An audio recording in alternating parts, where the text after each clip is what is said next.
ಆಕಾಶವಾಣಿ ಪ್ರದೇಶ ಸಮಾಚಾರ ಓದುತ್ತಿರುವವರು ವಿವೇಕಾದಿತ್ಯ ಕನಿಯಾಲ. ಮುಖ್ಯಾಂಶಗಳು: ಕೇಂದ್ರ ಪುರಸ್ಕೃತ ಬಹುತೇಕ ಯೋಜನೆಗಳಿಗೆ ಭಗವದ್ಗೀತೆ ಪ್ರೇರಣೆ, ಪ್ರಧಾನಮಂತ್ರಿ ನರೇಂದ್ರ ಮೋದಿ. ಸೃಜನಾ ರಂಗಮಂದಿರದಲ್ಲಿ ಇಂದು ಸಂಜೆ 5:30ಕ್ಕೆ ಧಾರವಾಡ ಆಕಾಶವಾಣಿ ಕೇಂದ್ರದಿಂದ 67ನೇ ಆಕಾಶವಾಣಿ ಸಂಗೀತ ಸಮ್ಮೇಳನ. ಪ್ರಧಾನಮಂತ್ರಿ ನರೇಂದ್ರ ಮೋದಿ ಅವರ ಮನ್ ಕಿ ಬಾತ್ ನಾಳೆ ಭಾನುವಾರ ಬೆಳಗ್ಗೆ 11 ಗಂಟೆಗೆ ಪ್ರಸಾರ. ಶ್ರೀಲಂಕಾ ಕರಾವಳಿಯಲ್ಲಿ ವಾಯುಭಾರ ಕುಸಿತ, ರಾಜ್ಯದ ದಕ್ಷಿಣ ಒಳನಾಡಿನಲ್ಲಿ ಭಾರೀ ಮಳೆ ಸಾಧ್ಯತೆ. ಈಗ ವಾರ್ತೆಗಳ ವಿವರ. ಆಯುಷ್ಮಾನ್ ಭಾರತ, ನಾರಿಶಕ್ತಿ ಅಭಿಯಾನ, ಸೌರ ಮೈತ್ರಿ ಮಿಷನ್ ಹಾಗೂ ಮಿಷನ್ ಸುದರ್ಶನ ಚಕ್ರದಂತಹ ಕೇಂದ್ರ ಪುರಸ್ಕೃತ ಯೋಜನೆಗಳಿಗೆ ಶ್ರೀಕೃಷ್ಣ ಬೋಧಿಸಿದ ಭಗವದ್ಗೀತೆ ಪ್ರೇರಣೆ ನೀಡಿದೆ ಎಂದು ಪ್ರಧಾನಮಂತ್ರಿ ನರೇಂದ್ರ ಮೋದಿ ಹೇಳಿದ್ದಾರೆ. ಉಡುಪಿಯ ಶ್ರೀಕೃಷ್ಣ ದೇಗುಲದಲ್ಲಿ ಲಕ್ಷ ಕಂಠ ಗೀತಾ ಸ್ತೋತ್ರ ಪಠಣದಲ್ಲಿ ಭಾಗವಹಿಸಿ ಅವರು ಮಾತನಾಡಿದರು. ಶ್ರೀಕೃಷ್ಣ ಮಠದ ಗೀತಾ ಮಂದಿರದಲ್ಲಿ ಶ್ರೀ ಅನಂತ ಪದ್ಮನಾಭ ಪ್ರತಿಮೆಯನ್ನು ಪ್ರಧಾನಮಂತ್ರಿ ಅನಾವರಣಗೊಳಿಸಿದರು. ಉಡುಪಿ ಚಿಕ್ಕಮಗಳೂರು ಲೋಕಸಭಾ ಕ್ಷೇತ್ರದ ಸಂಸದ ಕೋಟ ಶ್ರೀನಿವಾಸ ಪೂಜಾರಿ ಲಕ್ಷಕಂಠ ಗೀತಾ ಸ್ತೋತ್ರ ಪಠಣ ಗೋಲ್ಡನ್ ಬುಕ್ ಆಫ್ ರೆಕಾರ್ಡ್ಸ್ನಲ್ಲಿ ಸೇರ್ಪಡೆಯಾಗಿದೆ ಎಂದು ಎಕ್ಸ್ ಖಾತೆಯಲ್ಲಿ ಪ್ರಕಟಿಸಿದ್ದಾರೆ. ಉಡುಪಿ ಪರ್ಯಾಯ ಶ್ರೀಕೃಷ್ಣ ಮಠದ ಶ್ರೀ ಸುಗುಣೇಂದ್ರ ತೀರ್ಥ ಸ್ವಾಮೀಜಿ ಸೇರಿದಂತೆ ಹಿರಿಯ ಸ್ವಾಮೀಜಿಗಳು, ಧರ್ಮಸ್ಥಳದ ಧರ್ಮಾಧಿಕಾರಿ, ರಾಜ್ಯಸಭೆ ಸಂಸದ ವೀರೇಂದ್ರ ಹೆಗ್ಗಡೆ ಪಾಲ್ಗೊಂಡಿದ್ದರು. ಕೇಂದ್ರ ಪುರಸ್ಕೃತ ಆರ್ಥಿಕ ಹಾಗೂ ಸಾಮಾಜಿಕ ಭದ್ರತಾ ಯೋಜನೆಗಳಾದ ಜನ್ ಸುರಕ್ಷಾ ಯೋಜನೆ, ಪ್ರಧಾನಮಂತ್ರಿ ಜೀವನ್ ಜ್ಯೋತಿ ವಿಮೆ ಹಾಗೂ ಪ್ರಧಾನಮಂತ್ರಿ ಸುರಕ್ಷಾ ವಿಮೆ ಪಡೆಯುವ ಕುರಿತು ಜನಸಾಮಾನ್ಯರಲ್ಲಿ ಜಾಗೃತಿ ಮೂಡಿಸುವಂತೆ ಯಾದಗಿರಿ ಜಿಲ್ಲಾ ಪಂಚಾಯಿತಿ ಸಿಇಒ ಲವೀಶ್ ಒರಡಿಯ ಅಗ್ರಣಿ ಬ್ಯಾಂಕ್ ಅಧಿಕಾರಿಗಳಿಗೆ ಸೂಚಿಸಿದ್ದಾರೆ. ಜಿಲ್ಲಾ ಪಂಚಾಯಿತಿ ಸಭಾಂಗಣದಲ್ಲಿ ಸಭೆ ನಡೆಸಿ ವಿವಿಧ ಬ್ಯಾಂಕುಗಳ ಅಧಿಕಾರಿಗಳೊಂದಿಗೆ ಅವರು ಪ್ರಗತಿ ಪರಿಶೀಲಿಸಿದರು. ಪ್ರಧಾನಮಂತ್ರಿ ಜೀವನ್ ಜ್ಯೋತಿ ವಿಮೆ ಹಾಗೂ ಪ್ರಧಾನಮಂತ್ರಿ ಸುರಕ್ಷಾ ವಿಮೆ ಯೋಜನೆ ಫಲಾನುಭವಿಗಳ ಕುಟುಂಬದವರಿಗೆ ಪರಿಹಾರದ ಚೆಕ್ ವಿತರಿಸಿ ಅವರು ಸಾಂತ್ವನ ಹೇಳಿದರು. 67ನೇ ಆಕಾಶವಾಣಿ ಸಂಗೀತ ಸಮ್ಮೇಳನ ಇಂದು ಸಂಜೆ 5:45ಕ್ಕೆ ಧಾರವಾಡದ ಸೃಜನಾ ಅಣ್ಣಾಜಿರಾವ್ ಸಿರೂರ್ ರಂಗಮಂದಿರದಲ್ಲಿ ಆಯೋಜಿತವಾಗಿದೆ. ಪ್ರಸಾರ ಭಾರತಿ ಹಾಗೂ ಕೇಂದ್ರ ಸಂಸ್ಕೃತಿ ಸಚಿವಾಲಯದ ಸಹಯೋಗದಲ್ಲಿ ಆಕಾಶವಾಣಿ ಧಾರವಾಡ ಕೇಂದ್ರ ಸಂಗೀತ ಸಮ್ಮೇಳನವನ್ನು ಆಯೋಜಿಸಿದೆ. ಹಿಂದೂಸ್ಥಾನಿ ಶಾಸ್ತ್ರೀಯ ಸಂಗೀತ ಗಾಯಕ ಪಂಡಿತ್ ಸೋಮನಾಥ್ ಮರ್ಡೂರ್ ಮುಖ್ಯ ಅತಿಥಿಗಳಾಗಿ ಪಾಲ್ಗೊಳ್ಳಲಿದ್ದಾರೆ. ಆಕಾಶವಾಣಿ ಧಾರವಾಡ ಕೇಂದ್ರದ ತಾಂತ್ರಿಕ ವಿಭಾಗದ ಉಪಮಹಾನಿರ್ದೇಶಕ ಅರುಣ್ ಪ್ರಭಾಕರ್, ಕಾರ್ಯಕ್ರಮ ವಿಭಾಗದ ಮುಖ್ಯಸ್ಥರಾದ ಶರಣಬಸವ ಚೋಳಿನ್ ಸೇರಿದಂತೆ ವಿಶೇಷ ಆಹ್ವಾನಿತ ಗಣ್ಯರು ಪಾಲ್ಗೊಳ್ಳಲಿದ್ದಾರೆ. ಕನ್ನಡ ರಾಜ್ಯೋತ್ಸವವನ್ನು ಆಕಾಶವಾಣಿ ಭದ್ರಾವತಿ ಕೇಂದ್ರದಲ್ಲಿ ಅದ್ದೂರಿಯಾಗಿ ಆಚರಿಸಲಾಯಿತು. ಕುವೆಂಪು ವಿಶ್ವವಿದ್ಯಾಲಯದ ಕನ್ನಡ ಭಾರತಿ ಸದಸ್ಯೆ ಡಿಆರ್ ಭಾರತೀದೇವಿ ಮುಖ್ಯ ಅತಿಥಿಯಾಗಿ ಪಾಲ್ಗೊಂಡು ಅನ್ನ ಕೊಡುವ ಭಾಷೆಯೆಂದು ಬೇರೆ ಭಾಷೆಯನ್ನು ಓಲೈಸದೆ ತಾಯ್ನುಡಿ ಕನ್ನಡವನ್ನು ಗೌರವಿಸೋಣ ಎಂದರು. ಭದ್ರಾವತಿ ಆಕಾಶವಾಣಿ ಕೇಂದ್ರದ ಕಾರ್ಯಕ್ರಮ ಮುಖ್ಯಸ್ಥ ಎಸ್ಆರ್ ಭಟ್ ಸೇರಿದಂತೆ ಆಹ್ವಾನಿತರು ಪಾಲ್ಗೊಂಡಿದ್ದರು. ಕುವೆಂಪು ಭಾಷಾ ಭಾರತಿ ಪ್ರಾಧಿಕಾರದ 2025ನೇ ಸಾಲಿನ ಗೌರವ ಪ್ರಶಸ್ತಿಗೆ 5 ಅನುವಾದಕರು ಆಯ್ಕೆಯಾಗಿದ್ದಾರೆ. ಹಾಸನದ ಜೆವಿ ಕಾರ್ಲೋ, ಬೆಂಗಳೂರಿನ ವನಮಾಲಾ ವಿಶ್ವನಾಥ್, ಚಿತ್ರದುರ್ಗದ ಸಂಧ್ಯಾ ರೆಡ್ಡಿ, ವಿಜಯನಗರ ಜಿಲ್ಲೆ ಹೊಸಪೇಟೆಯ ವಿಠ್ಠಲರಾವ್ ಗಾಯಕ್ವಾಡ್, ಬೆಳಗಾವಿ ಜಿಲ್ಲೆ ಅಥಣಿಯ ಜೆಪಿ ದೊಡ್ಡಮನಿ ಪ್ರಶಸ್ತಿಗೆ ಭಾಜನರಾಗಿದ್ದಾರೆ.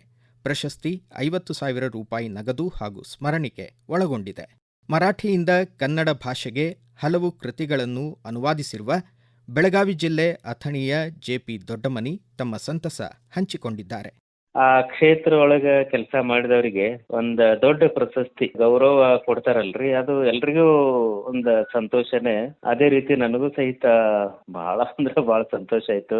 ನಾನು ಮೊಟ್ಟ ಮೊದಲು 2007ರಲ್ಲಿ ಸಾವಿತ್ರಿಬಾಯಿ ಫುಲೆ ಅವ್ರ ಬಗ್ಗೆ ಪುಸ್ತಕ ರೂಪದಲ್ಲಿ ಯಾವ ಗ್ರಂಥಗಳು ಇರ್ಲಿಲ್ಲ. 80 ಪುಟದ ಪುಸ್ತಕ ಆಯ್ತು ಅದು. ಎರಡನೇದು ಜ್ಯೋತಿಬಾ ಫುಲೆ ಮತ್ತು ರೈತ ಚಳುವಳಿ ಅಂತೇಳಿ ದೊಡ್ಡ ಪುಸ್ತಕ ಮಾಡಿದ್ರಿ, ಮಹಾತ್ಮ ಜ್ಯೋತಿರಾವ್ ಫುಲೆ ಅಂತೇಳಿ. ಅದನ್ನ ಧನಂಜಯ ಕೀರ್ ಅವರು ಬರೆದದ್ದು. ಆಮೇಲೆ ಛತ್ರಪತಿ ಶಾಹು ಮಹಾರಾಜ ಅಂತೇಳಿ ಅದು ದೊಡ್ಡ ಪುಸ್ತಕ ಮಾಡಿದ್ರಿ, 900 ಪುಟದ. ಡಾಕ್ಟರ್ ಬಾಬಾ ಸಾಹೇಬ್ ಅಂಬೇಡ್ಕರ್ ಸಮಗ್ರ ಜೀವನ ಚರಿತ್ರೆ ಅಂತ ಹೇಳಿದ್ರೆ ಅದೊಂದು 900 ಪುಟದಿದ್ದಾರೆ. ಧನಂಜಯ ಕೀರ್ ಬರೆದದ್ದು 3 ಪುಸ್ತಕಗಳನ್ನ ಕನ್ನಡಕ್ಕೆ ನಾನು ಅನುವಾದ ಮಾಡಿದೆ. ಈಗ ಪ್ರಕಟಣೆ, ನಂತರ ಪ್ರದೇಶ ಸಮಾಚಾರ ಮುಂದುವರಿಯುವುದು.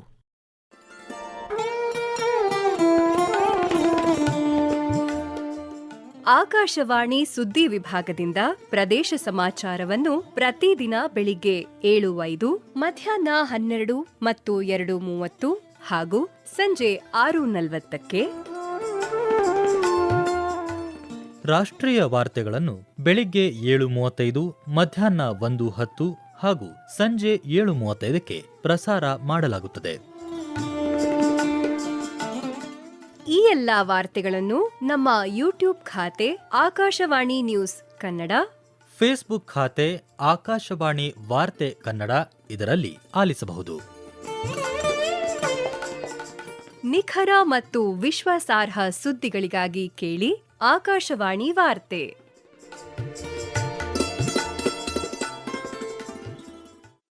ಪ್ರದೇಶ ಸಮಾಚಾರ ಕೇಳುತ್ತಿದ್ದೀರಿ.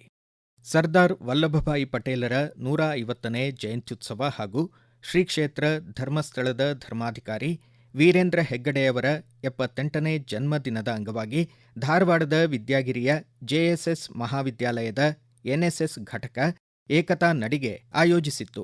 ಎಸ್ಡಿಎಂ ಕಾರ್ಯದರ್ಶಿ ಅಜಿತ್ ಪ್ರಸಾದ್ ಜಾಥಾಕ್ಕೆ ಚಾಲನೆ ನೀಡಿದರು. ಆಡಳಿತಾಧಿಕಾರಿ ಅರಿಹಂತ್ ಪ್ರಸಾದ್ ಸೇರಿದಂತೆ ವಿದ್ಯಾರ್ಥಿಗಳು, ಶಿಕ್ಷಕರು ಏಕತಾ ನಡಿಗೆಯಲ್ಲಿ ಪಾಲ್ಗೊಂಡಿದ್ದರು. ಉತ್ತರ ಕನ್ನಡ ಜಿಲ್ಲೆ ಅಂಕೋಲಾ ತಾಲೂಕಿನ ಕೇಣಿ ಬಂದರು ನಿರ್ಮಾಣಕ್ಕೆ ರಾಜ್ಯ ಸರ್ಕಾರ ಖಾಸಗಿ ಕಂಪನಿಗೆ ಒಪ್ಪಿಗೆ ನೀಡಿದ್ದು 10,000 ಮೀನುಗಾರರ ಬದುಕಿಗೆ ಸಂಚಕಾರ ತಂದೊಡ್ಡಿದೆ ಎಂದು ಮೀನುಗಾರ ಕುಟುಂಬಗಳು ವಿವಿಧ ಸಂಘಟನೆಗಳ ಸಹಯೋಗದಲ್ಲಿ ಹಕ್ಕೊತ್ತಾಯ ಮಂಡಿಸಿದರು. ಅಂಕೋಲಾದಲ್ಲಿ ಜರುಗಿದ ಜನಾಂದೋಲನ ಸಭೆಯಲ್ಲಿ ಕರಾವಳಿಯ ಹಳ್ಳ, ಹೊಳೆ, ಗುಡ್ಡ, ಅಳಿವೆ ಹಾಗೂ ಜೌಗು ಪ್ರದೇಶ ರಕ್ಷಣೆ ನಿಟ್ಟಿನಲ್ಲಿ ರಾಜ್ಯ ಜೌಗು ರಕ್ಷಣಾ ಪ್ರಾಧಿಕಾರ ಮುಂದಾಗಬೇಕು ಎಂದು ಪರಿಸರಾಸಕ್ತರು ಒತ್ತಾಯಿಸಿದರು. ಆಕಾಶವಾಣಿಯ ಬಹುಶ್ರುತ ಮನ್ ಕಿ ಬಾತ್ ಕಾರ್ಯಕ್ರಮದಲ್ಲಿ ನಾಳೆ ಭಾನುವಾರ ಬೆಳಗ್ಗೆ 11 ಗಂಟೆಗೆ ಪ್ರಧಾನಮಂತ್ರಿ ನರೇಂದ್ರ ಮೋದಿ ಅವರು ದೇಶ ವಿದೇಶಗಳ ಭಾರತೀಯರನ್ನುದ್ದೇಶಿಸಿ ಮಾತನಾಡಲಿದ್ದಾರೆ. ಮನದ ಮಾತು ಬಾನುಲಿ ಭಾಷಣದ 128ನೇ ಆವೃತ್ತಿಯಾಗಿದೆ. ಮನ್ ಕಿ ಬಾತ್ ಆಕಾಶವಾಣಿ ಹಾಗೂ Doordarshan, news on air mobile application, ಪ್ರಧಾನಮಂತ್ರಿಗಳ ಕಚೇರಿ ಹಾಗೂ ಮಾಹಿತಿ ಮತ್ತು ಪ್ರಸಾರ ಸಚಿವಾಲಯದ ಯೂಟ್ಯೂಬ್ ಚಾನೆಲ್ಗಳಲ್ಲಿಯೂ ನೇರ ಪ್ರಸಾರ ಮಾಡಲಾಗುತ್ತಿದೆ. ಹಿಂದಿ ಅವತರಣಿಕೆಯ ಪ್ರಸಾರದ ಬಳಿಕ ಮನದ ಮಾತು ಪ್ರಾದೇಶಿಕ ಭಾಷೆಗಳಲ್ಲಿಯೂ ಪ್ರಸಾರವಾಗಲಿದೆ. ಶ್ರೀಲಂಕಾ ಕರಾವಳಿಯಲ್ಲಿ ವಾಯುಭಾರ ಕುಸಿತದ ಹಿನ್ನೆಲೆ ರಾಜ್ಯದ ದಕ್ಷಿಣ ಒಳನಾಡು ಜಿಲ್ಲೆಗಳಲ್ಲಿ ಭಾರೀ ಮಳೆಯಾಗುವ ಸಾಧ್ಯತೆ ಇದೆ ಎಂದು ರಾಜ್ಯ ನೈಸರ್ಗಿಕ ವಿಕೋಪ ಉಸ್ತುವಾರಿ ಕೇಂದ್ರ ಮುನ್ಸೂಚನೆ ನೀಡಿದೆ. ಬೆಂಗಳೂರು ಗ್ರಾಮಾಂತರ ಜಿಲ್ಲಾಧಿಕಾರಿ ಎಬಿ ಬಸವರಾಜು ಮುಂದಿನ 4 ದಿನಗಳ ಕಾಲ ಜಿಲ್ಲೆಯಾದ್ಯಂತ ಮಳೆಯಾಗುವ ಸಾಧ್ಯತೆ ಇದ್ದು, ಸಾರ್ವಜನಿಕರು ಮುಂಜಾಗ್ರತೆ ವಹಿಸುವಂತೆ ಸೂಚಿಸಿದ್ದಾರೆ. ತುರ್ತು ಸಂದರ್ಭದಲ್ಲಿ 1926 ಅಥವಾ 080-283-88005ಕ್ಕೆ ಕರೆ ಮಾಡಿ ಸಕಾಲಿಕ ನೆರವು ಪಡೆಯಬಹುದು ಎಂದು ಮಾಹಿತಿ ನೀಡಿದ್ದಾರೆ. ಬಾಲನ್ಯಾಯ ಕಾಯ್ದೆ ಅಡಿ ಮಕ್ಕಳ ಪಾಲನಾ ಸಂಸ್ಥೆಗಳಲ್ಲಿ ನೋಂದಣಿಯಾದ ಮಕ್ಕಳ ಭವಿಷ್ಯ ರೂಪಿಸಲು ಪೂರಕ ವಾತಾವರಣ ಕಲ್ಪಿಸುವಂತೆ ಬಾಗಲಕೋಟೆ ಜಿಲ್ಲಾಧಿಕಾರಿ ಸಂಗಪ್ಪ ಸೂಚಿಸಿದ್ದಾರೆ. ಜಿಲ್ಲಾಧಿಕಾರಿ ಕಚೇರಿ ಸಭಾಂಗಣದಲ್ಲಿ ಜಿಲ್ಲಾ ಮಕ್ಕಳ ರಕ್ಷಣಾ ಸಮಿತಿಯ ತ್ರೈಮಾಸಿಕ ಪ್ರಗತಿ ಪರಿಶೀಲನಾ ಸಭೆ ಅಧ್ಯಕ್ಷತೆ ವಹಿಸಿ ಅವರು ಮಾತನಾಡಿದರು. ಜೈಲಿನಲ್ಲಿರುವ ಪೋಷಕರ ಮಕ್ಕಳ ಮಾಹಿತಿಯನ್ನು ಪಡೆದು ಅಂತಹ ಮಕ್ಕಳು ಕೌಟುಂಬಿಕ ವಾತಾವರಣದಲ್ಲಿ ಬೆಳೆಯಲು ಹಾಗೂ ವಿದ್ಯಾಭ್ಯಾಸ ಮುಂದುವರಿಸಲು 4,000 ರೂಪಾಯಿಗಳ ಆರ್ಥಿಕ ಸಹಾಯಧನ ಪ್ರತಿ ತಿಂಗಳು ಸಮರ್ಪಕವಾಗಿ ತಲುಪಿಸಲು ನಿರ್ದೇಶಿಸಿದರು. ಧಾರವಾಡದ ಚಿತ್ರಕಲಾ ಶಿಲ್ಪಿ ಡಿವಿ ಹಾಲಭಾವಿ ರಾಷ್ಟ್ರೀಯ ಸ್ಮಾರಕ ಟ್ರಸ್ಟ್ ಆಯೋಜಿಸಿರುವ ಡಿವಿ ಹಾಲಭಾವಿ ರಾಷ್ಟ್ರೀಯ ಪ್ರಶಸ್ತಿ ಪ್ರದಾನ ಸಮಾರಂಭ ಇಂದು ಸಂಜೆ 5:30ಕ್ಕೆ ಧಾರವಾಡದ ಆಲೂರು ವೆಂಕಟರಾವ್ ಸಭಾಭವನದಲ್ಲಿ ಜರುಗಲಿದೆ. ಕೊನೆಯಲ್ಲಿ ಮತ್ತೊಮ್ಮೆ ಮುಖ್ಯಾಂಶಗಳು. ಕೇಂದ್ರ ಪುರಸ್ಕೃತ ಬಹುತೇಕ ಯೋಜನೆಗಳಿಗೆ ಭಗವದ್ಗೀತೆ ಪ್ರೇರಣೆ, ಪ್ರಧಾನಮಂತ್ರಿ ನರೇಂದ್ರ ಮೋದಿ. ಸೃಜನಾ ರಂಗಮಂದಿರದಲ್ಲಿ ಇಂದು ಸಂಜೆ 5:30ಕ್ಕೆ ಧಾರವಾಡ ಆಕಾಶವಾಣಿ ಕೇಂದ್ರದಿಂದ 67ನೇ ಆಕಾಶವಾಣಿ ಸಂಗೀತ ಸಮ್ಮೇಳನ. ಪ್ರಧಾನಮಂತ್ರಿ ನರೇಂದ್ರ ಮೋದಿಯವರ ಮನ್ ಕಿ ಬಾತ್ ನಾಳೆ ಭಾನುವಾರ ಬೆಳಗ್ಗೆ 11 ಗಂಟೆಗೆ ಪ್ರಸಾರ. ಶ್ರೀಲಂಕಾ ಕರಾವಳಿಯಲ್ಲಿ ವಾಯುಭಾರ ಕುಸಿತ, ರಾಜ್ಯದ ದಕ್ಷಿಣ ಒಳನಾಡಿನಲ್ಲಿ ಭಾರೀ ಮಳೆ ಸಾಧ್ಯತೆ. ಇಲ್ಲಿಗೆ ಪ್ರದೇಶ ಸಮಾಚಾರ ಮುಕ್ತಾಯವಾಯಿತು. ನಮ್ಮ ಮುಂದಿನ ರಾಷ್ಟ್ರೀಯ ವಾರ್ತಾ ಪ್ರಸಾರ ಈ ಬೆಳಗ್ಗೆ 7:35 ನಿಮಿಷಕ್ಕೆ.